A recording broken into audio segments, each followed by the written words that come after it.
Hello दोस्तों, इस YouTube channel पर आपका स्वागत है। सामान्य अध्ययन समीक्षा अधिकारी ARO के लिए मॉक टेस्ट है और ये फुल मॉक टेस्ट रहेगा। चलिए क्लास को जो है हम स्टार्ट करते हैं। प्रश्न नंबर 1 है, निम्नलिखित में से किस स्थान से एक उन्नत जल प्रबंधन व्यवस्था का साक्ष्य प्राप्त हुआ है? ऑप्शन बी राइट आंसर है, धोलावीरा से। प्रश्न नंबर 2 है, ऋग्वैदिक काल के कुछ प्रमुख अधिकारियों के संदर्भ में सूची फर्स्ट को सूची सेकंड से सम्मिलित कीजिए। सूची फर्स्ट में अधिकारी हैं और सूची सेकंड में कार्य दिया गया है। संग्रहीता कोषाध्यक्ष, तो ये कोषाध्यक्ष थे। ए का 3 आएगा। भाग दूध, कर एकत्रित करने वाला अधिकारी था ये। बी का 4। पुरोहित, राजा का प्रमुख परामर्शदाता। सी का 2। अक्षवाप, लेखा अधिकारी। डी का 1। तो राइट आंसर ऑप्शन बी विकल्प है, 3 4 2 1। देखिए अच्छा प्रश्न है, जो भी उचित लगे आपको यहाँ पर उस पॉइंट को नोट अवश्य कर लेना है, क्योंकि मिलान वाले प्रश्न में यदि आपको कोई 2 पॉइंट या 1 पॉइंट भी पता है तभी आंसर जो लग जाता है। प्रश्न नंबर 3 है, बौद्ध धर्म के त्रिपिटकों के संदर्भ में निम्नलिखित युग्मों पर विचार कीजिए। त्रिपिटक विषय, उपरोक्त युग्मों में से कौन सा सही है, यानी कि कौन सा सही सम्मिलित है? विनय पिटक में दर्शन दिया गया यहाँ पर, सूत पिटक बुद्ध की शिक्षाएं, अधिधम्म पिटक नियमों का संग्रह। तो ऑप्शन ए राइट आंसर है, केवल एक युग्म यहाँ पर सही है। वो आपने देख लिया होगा, केवल 2 वाला यहाँ पर सही है। सूत पिटक में बुद्ध की शिक्षाएं हैं, तो ये अच्छा पॉइंट था, ये हम सभी जानते भी हैं।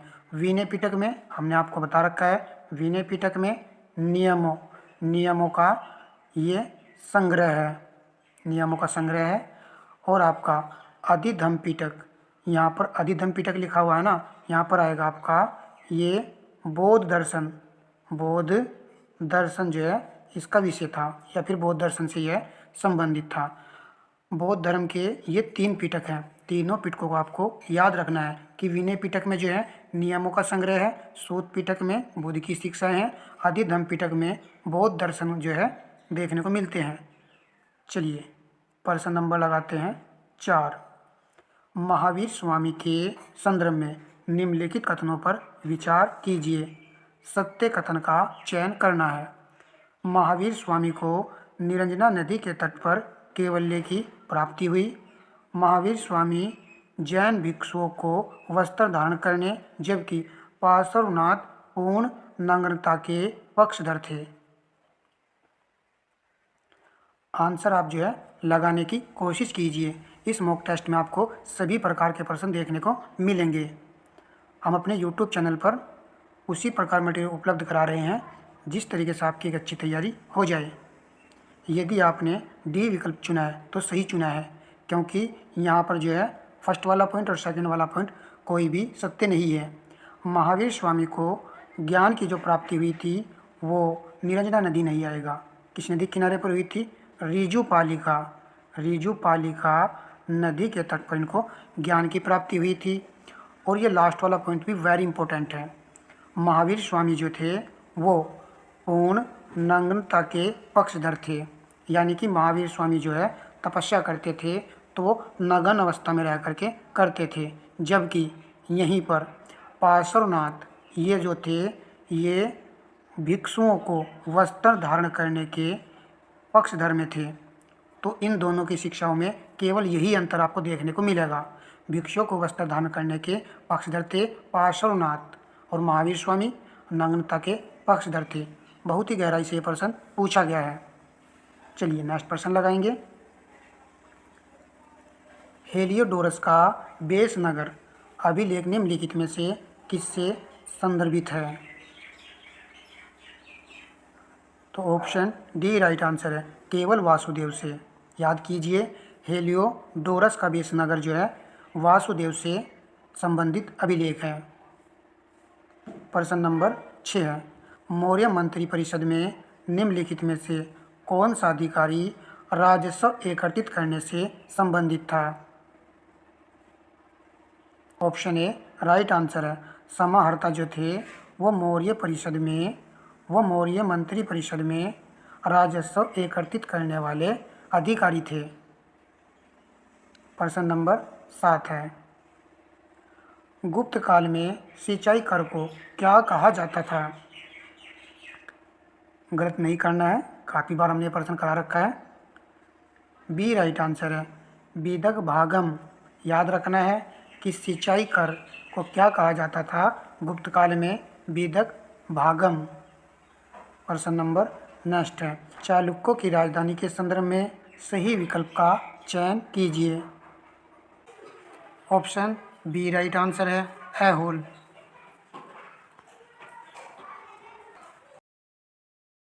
तुलसीदास ने रामचरितमानस की रचना किस भाषा में की है? ब्रजभाषा, संस्कृत, अवधी, खड़ी बोली। तो ऑप्शन सी राइट आंसर है, अवधी भाषा में की है।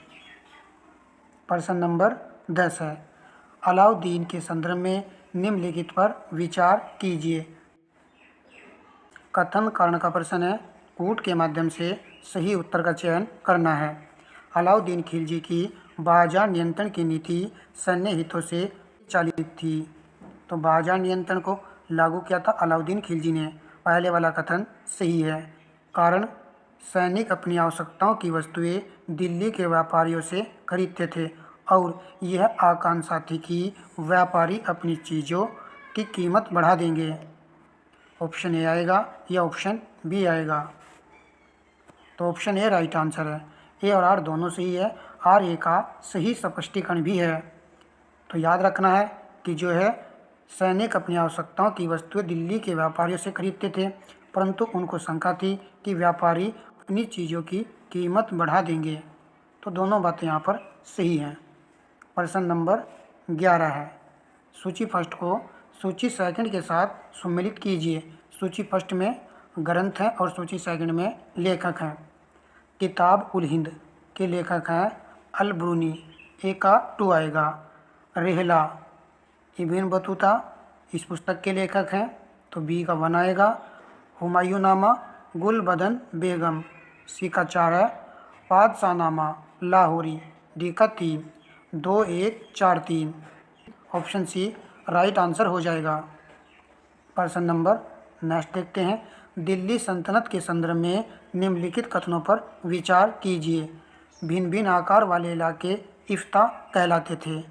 इन इक्तों को संभालने वाले अधिकारी अमीर कहलाते थे। कौन सा कथन सही है? तो ऑप्शन ए राइट आंसर है, केवल फर्स्ट वाला कथन सही है। सेकंड वाला स्टेटमेंट यहाँ पर गलत दिया हुआ है। प्रश्न नंबर 13 है, मुगलों एवं मेवाड़ के राणा के मध्य चित्तौड़ की संधि किस शासक के शासनकाल में हस्ताक्षरित हुई थी? अकबर, जहांगीर, शाहजहां, औरंगजेब। यदि आपको ये पता है कि चित्तौड़ की संधि कब हुई थी, तो तब आंसर जो आराम से आप लगा लोगे। तो यह संधि हुई थी 1615 ईस्वी में हुई थी। आप समझ गए होंगे। ऑप्शन बी यहाँ पर राइट आंसर है। जहांगीर, मुगल शासक जहांगीर और मेवाड़ के राणा अमर सिंह के मध्य यह चित्तौड़ की संधि हुई थी 1615 में। देखिए ऐसे प्रश्न जो है एग्जाम में आ जाते हैं, इम्पोर्टेंट है ये। प्रश्न नंबर नेक्स्ट देखिए, निम्नलिखित में से स्वराज पार्टी के संस्थापक सदस्यों के संदर्भ में सही विकल्प का चयन करें। चित्तरंजन दास और Motilal Nehru. Option A right answer हो जाएगा। प्रश्न नंबर 15 है, गांधी जी का चंपारण सत्याग्रह निम्नलिखित में से किस किस समस्याओं के समाधान से संबंधित था? ऑप्शन ए राइट आंसर है, बिहार के नील उत्पादक कृषकों से यह संबंधित आंदोलन था। देखिए कुछ विद्यार्थी तो थोड़ी बहुत क्लास देखने के बाद ही हार मान लेते हैं, परंतु पूरी क्लास को जो है वॉच करने से हमें काफ़ी कुछ सीखने को मिलता है। अर्थात प्रैक्टिस सेट के स्टार्टिंग में कैसे पर्सन है और बीच में कैसे और लास्ट में कैसे हैं। क्या पता बीच में कितने अच्छे पर्सन आपको देखने को मिल जाएं, तो ये भी तो आपको सोचना चाहिए। तो पूरी क्लास को भाई अटेंड किया करो।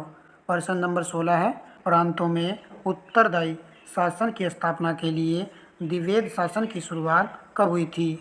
तो प्रांतों में कह रहा है तो सी राइट आंसर होगा 1919 के भारत सरकार अधिनियम द्वारा। प्रश्न नंबर नेक्स्ट देखिए, निम्नलिखित युग्मों में से कौन सा सही सुमेलित है। लेखक और संपादक दिए गए हैं, पुस्तक और पत्र यहाँ पर दिए गए हैं। तो ऑप्शन बी राइट आंसर है। एनी बेसेंट की है न्यू इंडिया। पहले वाला ऑप्शन देखिए, अब्दुल कलाम आज़ाद की है इंडिया विंस फ्रीडम, यानी कि यहाँ पर देख लेते हैं अन्य पॉइंटों को भी। यहाँ पर जो कॉमनवेल्थ दिया गया है तो ये तो इसकी नहीं है, ये भी एनी बेसेंट की पुस्तक है। और महात्मा गांधी हिंद स्वराज पुस्तक के जो है लेखक हैं। चलिए प्रश्न नंबर लगाते हैं 18 है, निम्नलिखित में से कौन सी योजना भारतीय स्वतंत्रता का आधार बनी। तो भारतीय स्वतंत्रता का आधार बनी थी माउंटबेटन योजना, सी राइट है। RO mock test. समीक्षा अधिकारी के लिए थोड़ी कठिन मेहनत करनी पड़ेगी। प्रश्न नंबर 19 है, निम्नलिखित जनजातीय विद्रोह को सही कालक्रम अनुसार व्यवस्थित कीजिए। अब ये देखिए कितना खतरनाक ये प्रश्न है, कुछ ही विद्यार्थी इसका आंसर लगा पाएंगे, परंतु डरने वाली कोई बात नहीं है। जो यहाँ पर आया इसको हमें सीख लेना चाहिए ताकि आगे प्रश्न आए तो लग जाए, या फिर आप समझ लीजिए कि 2-4 प्रश्न तो ऐसे होते ही हैं। चुआर विद्रोह, कोल विद्रोह, अहोम विद्रोह, खोंड विद्रोह। तो 19 में जो है हमको यहाँ पर इनके सन जो है पता होना चाहिए, तभी जा कर के हम इस प्रश्न को लगा पाएंगे। कोल विद्रोह तो ये तो अभी हमने करा था 1831 और 32 में ये विद्रोह चला था, तो ये तो कन्फर्म है। अहोम विद्रोह ये वाला भी कुछ विद्यार्थी साथ जानते हों, ये विद्रोह है 1828 में। 1828 में ये हुआ था ब्रिटिश के विरुद्ध। तो यहाँ पर जो है खोंड विद्रोह, खोंड विद्रोह को भी याद कर लीजिए, ये विद्रोह 1836 में भी हुआ था और 1856 में भी ये विद्रोह हुआ था। चुहार विद्रोह ये वाला विद्रोह 1798 में जो है चला था। इस प्रकार यहाँ पर राइट आंसर बनेगा 1, 3, 2, 4, ऑप्शन ए राइट आंसर है। चलिए प्रश्न नंबर लगाते हैं नेक्स्ट, निम्नलिखित में से कौन से आयोग शिक्षा से संबंधित विषयों का अध्ययन करने के लिए गठित किए गए थे। सैंडलर आयोग ये तो हम सभी जानते हैं, शिक्षा संबंधित है। तो 1 वाला पॉइंट देख लीजिए कहाँ कहाँ पर है, यानी कि सी और डी में है। ए को और बी को काट दीजिए आप, उसके बाद में आपको आंसर चुन लेना है। तो यहाँ पर जो है सी राइट आंसर होगा। रेले आयोग भी जो शिक्षा संबंधित था। चलिए प्रश्न नंबर 21 लगाते हैं, भारत में जिस समय रोलेट एक्ट लागू किया गया उस समय यहाँ का वायसराय कौन था। तो ये तो मार्च 1919 में आया था रोल एक्ट, तो उस समय जो है कौन थे, लॉर्ड चैमफोर्ड। ऑप्शन बी यहाँ पर सही आंसर है। लॉर्ड चैमफोर्ड का शासनकाल कब से कब तक था, 1916 से लेकर के 1921 के दौरान ये वायसराय थे। तो इस प्रकार हमको इनके भी सन पता रहना चाहिए, तभी आसानी से प्रश्न हम लगा पाते हैं। प्रश्न नंबर 22 है, निम्नलिखित कथन और कारण के संदर्भ में विचार कीजिए। कथन कारण का प्रश्न है और सही उत्तर का चयन करना है। 1857 प्रथम स्वतंत्र संग्राम ब्रिटिश सरकार से स्वतंत्रता प्राप्त करने में असफल रहा। तो ये तो सही बात है भाई, 1857 का जो स्वतंत्र संग्राम हुआ था उसमें जो स्वतंत्रता प्राप्त करने में हम लोग जो है असफल रहे थे। उसके बाद में कारण देखिए, बहादुर शाह जफर के नेतृत्व को जन सहयोग नहीं मिला था। बहादुर शाह जफर के नेतृत्व को जन सहयोग नहीं मिला था, तो ये बात भी सही है, तभी तो असफल रहे। अधिकांश महत्वपूर्ण रियासतों के शासक उनका साथ देने में कतरा रहे थे। तो कुछ शासक थे जो यहाँ पर इनका साथ नहीं दे रहे थे और वो कतरा रहे थे। तो यहाँ पर देखना है ऑप्शन ए आएगा या ऑप्शन बी आएगा। ए यहाँ पर राइट आंसर है। दोनों सही है। आर ए का सही स्पष्टीकरण भी हो रहा है, क्योंकि दोनों पॉइंट जो है एक दूसरे को ही क्या कर रहे हैं, इंडिकेट कर रहे हैं। प्रश्न नंबर 23 है, निम्नलिखित में से कौन सी अधातु सामान्य वातावरण द्रवावस्था में पाई जाती है? तो बी राइट होगा, ब्रोमीन। प्रश्न नंबर नेक्स्ट देखिए, लोहे एवं इस्पात को जंग से बचाने के लिए उस पर निम्नलिखित में से किसकी परत चढ़ाई जाती है? तो ऑप्शन ए राइट आंसर होगा, जस्ता की जो है परत चढ़ाई जाती है। प्रश्न नंबर 25 है, कथन कारण का प्रश्न है। कथन ए में देखिए क्या कहा गया है, अंगीठी में जलने वाला कोयला लाल रंग के समान उज्ज्वल होता है और बिना ज्वाला के ऊष्मा देता है। अंगीठी, देखिए पहले सभी लोग अंगीठी रखते थे, या सर्दियों में कुछ लोग अंगीठी का प्रयोग भी करते हैं और कोयला लाते हैं। तो आपको देखना कि यह लाइन यहाँ पर सही लिखी हुई है नहीं। कारण, केवल गैसीय पदार्थों के जलने पर ही ज्वाला उत्पन्न होती है। केवल गैसीय पदार्थों के जलने पर ही ज्वाला उत्पन्न होती है। तो नीचे दिए गए कूट के माध्यम से सही का चयन करना है। ए बी सी डी में से कौन सा आंसर आएगा? दोनों बातें वहाँ पर सही हैं, परंतु स्पष्टीकरण व्याख्या नहीं कर रहा है। ये दोनों पॉइंट यहाँ पर सही है, बट स्पष्टीकरण व्याख्या नहीं हो रही है। प्रश्न नंबर 26 है, मिलान संबंधी प्रश्न है। सूची फर्स्ट का सूची सेकंड से सही मिलान करना है। रेयान जो है ये एक कृत्रिम रेशा कहलाता है। तो ए का 2 आएगा, ए का 2 ऑप्शन बी और डी में है। नायलॉन, इसका निर्माण कोयले, जल और वायु से किया जाता है। टेरिलीन, यह एक पॉलीएस्टर है। उसके बाद में एक्रिलिक, इसका उपयोग ऊन, स्वेटर तथा शाल बनाने में किया जाता है। तो डी यहाँ पर राइट आंसर हो जाएगा। एक अच्छा प्रश्न है। पदार्थों के पृथक्करण सेपरेशन के संदर्भ में निम्नलिखित पर विचार कीजिए। निष्पावन दिया गया है, निस्तारण दिया गया है, निस्यनंदन दिया गया है, फिल्ट्रेशन। पृथक्करण की विधियां हैं, बताना है कि क्या सभी पृथक्करण की विधि है या कोई इनमें से विधि आपको नहीं लग रही है जो पृथक्करण नहीं है। तो डी यहाँ पर राइट है, सभी पृथक्करण की विधियाँ ही हैं। फिल्ट्रेशन तो स्पष्ट नज़र आ रहा है कि पृथक्करण की विधि है, तो इससे ए और बी तो नहीं होता आंसर। तो ये वाला भी यहाँ पर होगा। तीनों को याद कर लीजिए। पृथक्करण का मतलब होता है अलग करना। चलिए प्रश्न नंबर 28, निम्नलिखित में से कौन सा कार्बन का अपर रूप नहीं है? हीरा, ग्रेफाइट, फुलरेंस, ऑक्सीकार्बन्स। तो कार्बन का अपर रूप नहीं है, सी वाला ऑप्शन। प्रश्न नंबर नेक्स्ट लगाते हैं, निम्नलिखित में से किस माध्यम में प्रकाश की चाल सर्वाधिक होती है? तो सिंपल सी बात है, निर्वात में जो सबसे अधिक प्रकाश की चाल देखने को मिलती है। तो बी यहाँ पर राइट आंसर हो जाएगा। क्या भाई आप लोग वीडियो को लाइक भी नहीं करते हो? कुछ ही विद्यार्थी लाइक करते हैं, सभी को लाइक करना चाहिए। यूट्यूब चैनल पर तो काफ़ी विद्यार्थी जो है नए भी जुड़े हुए हैं और पुराने भी हैं। प्रश्न नंबर 30 है, प्रकाश के संदर्भ में निम्नलिखित कथनों में से असत्य कथन का चयन करना है।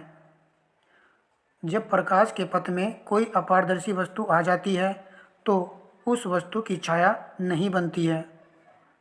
फिर कहा गया है, दर्पण परावर्तन से हमें स्पष्ट प्रतिबिंब प्राप्त होता है।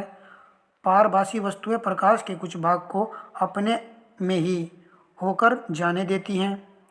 प्रतिबिंब छायाओं से अत्यधिक भिन्न होते हैं। अन्य को वैसे पढ़ने की आवश्यकता नहीं थी, पहले वाला ऑप्शन यहाँ पर राइट था। जब प्रकाश के पथ में कोई अपारदर्शी वस्तु आ जाती है उस वस्तु की छाया नहीं बनती है। अरे भाई छाया तो बनेगी, जब अपारदर्शी वस्तु आएगी तो छाया क्यों नहीं बनेगी? बनेगी। पेड़ को ही देख लीजिए, पेड़ के आर पार थोड़ा ना कुछ दिखाई देता है, परंतु उसकी छाया जो है बनती है। चलिए प्रश्न नंबर 31 हम लगाते हैं। म्यूजिक कंसर्ट्स के लिए हाल की दीवारों को ध्वनि को बढ़ाना चाहिए, ध्वनि प्रेषित करना चाहिए, ध्वनि को परावर्तित करना चाहिए, ध्वनि का अवशोषण करना चाहिए। तो म्यूजिक की जो दीवारें होती हैं वहाँ पर क्या होता है, वो ध्वनि का अवशोषण करती हैं। डी राइट है। Person number next, UPSC RO ARO. Kaushik किरणों के संदर्भ में निम्नलिखित कथनों पर विचार कीजिए।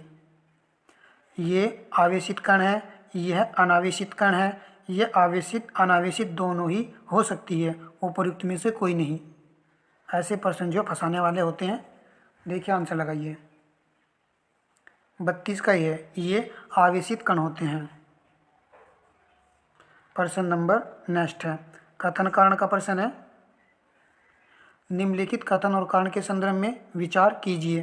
कूट के माध्यम से सही उत्तर का चयन करना है। ऊंचाई बढ़ने के साथ साथ जल का क्वथनांक बिंदु बॉइलिंग पॉइंट घटता है। एक तो ये कहा गया है, विचार कीजिए कि सही है गलत है।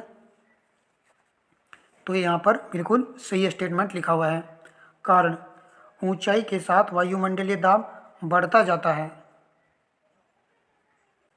क्या ये भी यहाँ पर सही है? नहीं, ये गलत हो जाएगा, क्योंकि ऊंचाई के साथ वायुमंडलीय दाब क्या होता है, घटता जाता है। तो यहाँ पर सी राइट है, ए सही है परंतु आर गलत है। प्रश्न नंबर 34 है, निम्नलिखित में से किसने प्रकाश विद्युत प्रभाव की खोज की थी? ए और बी में आंसर है, तो ए राइट आंसर होगा। हेनरिच रुडोल्फ हर्ट्ज ने जो की थी। बी नहीं आंसर होगा। प्रश्न नंबर 35, निम्नलिखित में से कौन सा युग्म सही सुमेलित नहीं है? ए स्कोर्बिक अम्ल नींबू, माल्टोस माल्ट, एसिटिक अम्ल सभी जानते हैं भाई किस में पाया जाता है, सिरके में, फॉर्मिक अम्ल चींटी में। तो बी यहाँ पर, तो सी यहाँ पर राइट आंसर है, क्योंकि ये सही सुमेलित नहीं है। नेक्स्ट, निम्नलिखित कथनों पर विचार कीजिए। कथन कारण का प्रश्न है। आज तो भाई कथन कारण के काफ़ी प्रश्न देखने को मिल रहे हैं। एक विद्यार्थी कमेंट था, देखिए हम सभी तरह के प्रश्न करा रहे हैं आपको, तो आज तो आप जो है कमेंट कर दीजिएगा भाई। निम्नलिखित कथनों पर विचार कीजिए। कारण, मानव शरीर सेलुलोज के पाचन में असामर्थ्य है। तो ये तो यहाँ पर सही हो जाएगा, क्योंकि असामर्थ्य दिया गया है। सेलुलोज का पाचन मानव शरीर नहीं करता है। सेलुलोज जो है आपको कहाँ मिलता है, घास में पाया जाता है, और इसका पाचन जो है जंतु करते हैं। मानव शरीर में स्टार्च अपघटक एंजाइम डायस्टेज विद्यमान रहता है। तो नीचे दिए गए कूट से उत्तर चुनिए। तो यहाँ पर जो है ए राइट आंसर होगा। दोनों बातें सही हैं और आर ए का सही स्पष्टीकरण भी यहाँ पर हो रहा है।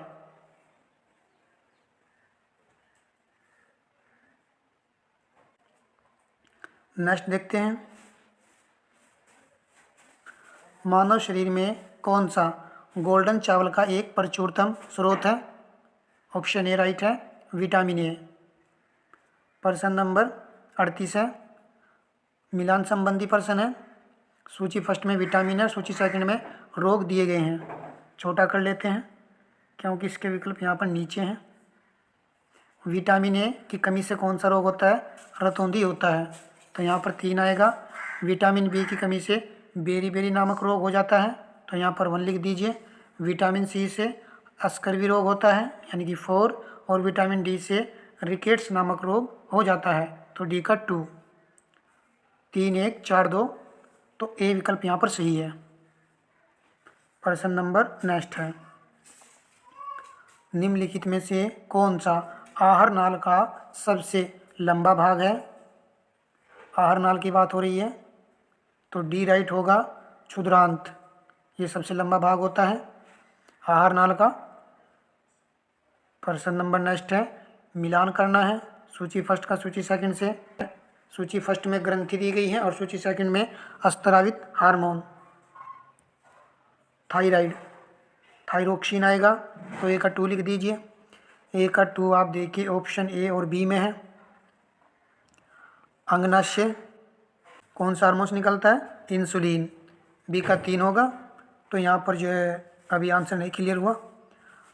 अधिवकक एडिनिलीन तो 4 आएगा और पीयूष ग्रंथि वृद्धि हार्मोन डी का 1। तो बी यहाँ पर सही आंसर होगा। प्रश्न नंबर 41 है, निम्नलिखित में से किसके अक्रिय हो जाने की स्थिति में अपोहन डायलिसिस की विधि प्रयोग में लाई जाती है? तो डायलिसिस की एक प्रक्रिया होती है, इसके लिए आपको वकक जो है किडनी का प्रयोग में लाया जाना होता है। 41 का आंसर हो जाएगा आपका ऑप्शन बी। प्रश्न नंबर 42 है, निम्नलिखित कथनों में से कौन सा सही है? यकृत मानव शरीर की सबसे बड़ी ग्रंथि है, तो सही पॉइंट है। यकृत पित्त रस स्रावित नहीं करता है, तो ये तो गलत है ना। यकृत तो पित्त स्रावित करता है, तो 2 वाला गलत हो जाएगा। तो फिर तो बी आंसर होना चाहिए ना। पितृत्व वसा के पाचन में महत्वपूर्ण भूमिका निभाता है, तो 42 का तो बी ही राइट है भाई। नेक्स्ट चलते हैं। निम्नलिखित युग्मों पर विचार कीजिए। खनिज और अभावजन्य रोग दिए गए हैं, सही सुमेलित है। कैल्शियम एक खनिज है और जो ये अस्थि क्षय दिया गया है, तो बिल्कुल सही है। कैल्शियम की कमी से क्या हो जाता है? अस्थि क्षय हो जाएगा। आयोडीन, घेंगा, गोइटर, तो ये भी सही है। और लोहे दंत क्षय, ये गलत होगा। तो यहाँ पर यह ऑप्शन ए राइट आंसर होगा। केवल 1 और 2 सही है। दंत क्षय तो किस खनिज कमी से होता है? फ्लोरीन। चलिए प्रश्न नंबर 44, निम्नलिखित में से कौन सा युग्म सही सुमेलित नहीं है? नौचंदी मेला मेरठ सही है। देवी पाटन मेला गोंडा दिया गया है, तो ये गलत हो जाएगा, क्योंकि देवी पाटन मेला देवी का बल, तो ऐसे याद कीजिए बलरामपुर, मैंने तो ऐसे याद कर रखा है। देवी पाटन बलरामपुर। शाकुंभरी देवी मेला सहारनपुर में लगता है और देवाश्री मेला बाराबंकी। प्रश्न नंबर 45 है, वह प्राचीन स्थल जहाँ 60,000 मुनियों की सभा में संपूर्ण महाभारत का वाचन किया गया था? तो वेरी इजी है, डी लगा दीजिए आंसर, नेमी शारण्य। प्रश्न नंबर नेक्स्ट देखिए, मिलान संबंधी प्रश्न है। सूची फर्स्ट को सूची सेकंड सुमेलित कीजिए। लेखक और रचना यहाँ पर दी गई है। मुंशी इंशाल्लाह खान उदयभान चरित्र, तो 1 का 4 आएगा। 1 का 4 जो ऑप्शन सी में भी है और ऑप्शन बी में भी है। बाबू देवकी नंदन खत्री की रचना है काजर की कोठरी, तो बी का 3 आएगा और बी का 3 सी में है, सी राइट आंसर हो जाएगा। पंडित प्रताप नारायण मिश्रा हटी हमीर, ये तो हम सभी जानते हैं, तो यहाँ पर 1 आएगा। और जयशंकर प्रसाद की रचना है कंकाल, और डी का 2 आएगा। ऑप्शन सी यहाँ पर सही आंसर था। उचित लगने पर आप नोट कर सकते हो। बाबू देवकी नंदन खत्री, इसको नोट कर सकते हो। काजर की कोठरी, ये जो इनकी रचना है। नेक्स्ट प्रश्न देखते हैं। उत्तर प्रदेश राज्य ललित कला अकादमी की स्थापना किस वर्ष की गई थी? काफ़ी बार करा चुके हैं, 1962 पेपर में भी ये क्वेश्चन आया था। तो प्रश्न नंबर हम लगाते हैं 48, मिलान संबंधी प्रश्न है। सूची फर्स्ट में केंद्र है और सूची सेकंड में उद्योग दिए गए हैं। आंवला केंद्र उर्वरक, यहाँ पर 2 आएगा और 1 का 2 डी में है, तो डी राइट है। इस पॉइंट से आंसर क्लियर हो चुका है। मोदी नगर रबड़, बाराबंकी पॉलीफाइबर, कानपुर विस्फोटक, तो डी ही राइट है। अपने यूट्यूब पर मैं प्रत्येक क्लास को ध्यान में रखते हुए ही क्लासें उपलब्ध करा रहा हूँ, ताकि आप आर एग्ज़ाम को निकाल सको। यहाँ पर आप अच्छे से प्रैक्टिस कर सकते हो, तो चैनल से आप जुड़ जाइएगा। प्रश्न नंबर 49 है, उत्तर प्रदेश के पक्षी विहारों से संबंधित सूची फर्स्ट को सूची सेकंड से सम्मिलित कीजिए। सूची फर्स्ट में और सूची सेकंड में यहाँ पर जो वैल्यू दी गई है इनको मिलाना है। नवानगंज पक्षी विहार वेरी इजी है, उन्नाव में है ये, 1 का 2, देखिए डी आंसर हो चुका है। इसी पॉइंट से आंसर क्लियर। ओखला पक्षी विहार तो गौतम बुद्ध नगर में है, बी का 3 आएगा। समसपुर पक्षी विहार रायबरेली, और पार्वती अरंगा पक्षी विहार गोंडा। नेक्स्ट प्रश्न देखते हैं, और वीडियो को सभी को लाइक करना है और शेयर भी करना है। यही सही रहेगा। जनगणना 2011 के अनुसार स्त्री पुरुष अनुपात के संदर्भ में भारतीय राज्यों का सही अवरोही क्रम निम्नलिखित में से कौन सा है? थोड़ा सा इसमें लॉजिक है, इसका स्क्रीनशॉट ले लीजिएगा। तो राइट आंसर होगा option C, Manipur, Meghalaya, Mizoram, Tripura.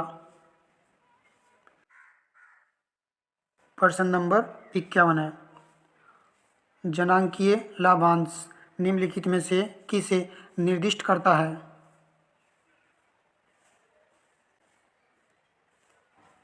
B right answer है, किसी जनसंख्या की तरुण आयु संरचना को। अच्छा प्रश्न है।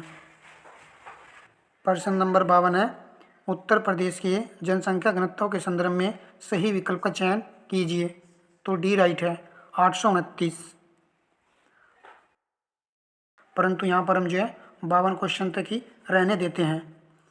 तो इसका पार्ट 2 में जल्दी उपलब्ध करा दूंगा, क्योंकि हम जो है ये फुल मॉक टेस्ट जो है लगा रहे हैं। धन्यवाद दोस्तों।